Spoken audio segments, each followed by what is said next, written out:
Education টিকে Assam channel সকলোকে স্বাগতম জনাইছোঁ। আৰু বন্ধুসকল, এটা বহুত গুড নিউজ আছে। সেই গুড নিউজটো হ'ল যে আমাৰ যিসকল আশা কৰ্মী, আশা সহায়িকা, মধ্যাহ্ন ভোজনৰ কৰ্মী আছে, লগতে আমাৰ তেওঁলোকৰ লগত সংপৃক্ত বিষয় তথা প্ৰাদেশিক বিদ্যালয়ৰ তালিকাৰ পৰা বাদ পৰা 2006 চনৰ পূৰ্বে স্থাপিত প্ৰকৃত শিক্ষানুষ্ঠানসমূহ অন্তৰ্ভুক্ত কৰাৰ উদ্দেশ্যে বাদ পৰা কাৰণৰ লগতে সকলো দিশ অধ্যয়ন কৰিবলৈ শেহতীয়াকৈ অসম কেবিনেটে উপসমিতি গঠনৰ সিদ্ধান্ত গ্ৰহণ কৰিছিল।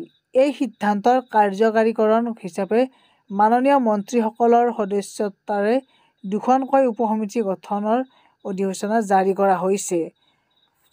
গতিকে আমাৰ ইয়াত নটিচ কেইখনত আছেই, মানে সভাপতি ইয়াত দিছে, চেয়াৰপাৰ্চন, মেম্বাৰ ইয়াত নম্বৰ দি দিছে।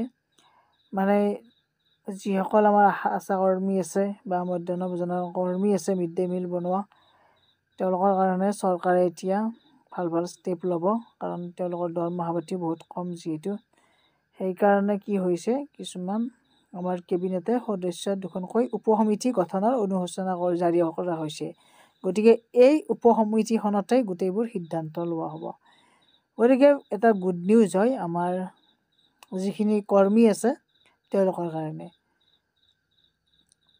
শ্বেয়াৰ কৰি দিব ভিডিঅ'টো, সকলোৱে ছাবস্ক্ৰাইব কৰি ৰাখক আৰু বেল আইকনটো প্ৰেছ কৰি ৰাখিব। ধন্যবাদ, থেংক ইউ।